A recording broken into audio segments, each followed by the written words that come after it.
続いて、リュウジェイさんいきます。よーし。よいしょ。ドドン。ドドン、こちら。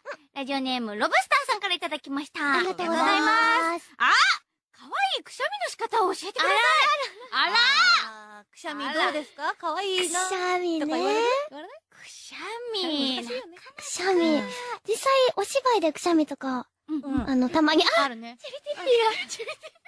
ピピが今スタジオにね、いるんですけど、ちょっと落下しました。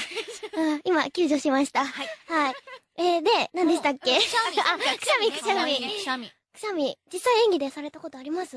私まだお芝居の中でないんですよ。そう、くしゃみする。ちょっとね、ちょっとお手本見せていただいていいですか？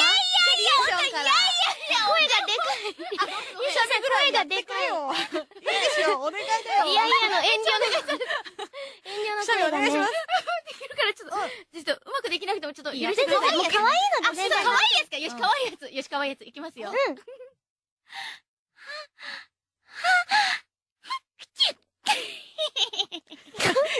最後の笑いまで含まれてる感じですか？魔女みたいな。笑いの。ごめん。それはるさんもぜひ。私も。可愛いのお願いします。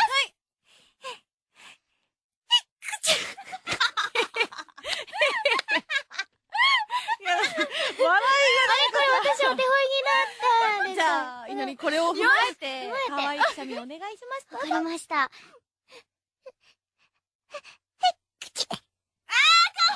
かわいい。大丈夫？かわいい。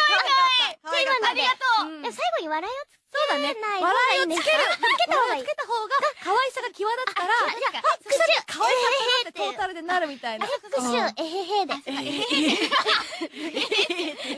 魔女みたいな笑いを最後に入れてもらうと、くしゃみが可愛く聞こえる。なる。逆のなるほど。じゃあ次、笑みを追加で。はい。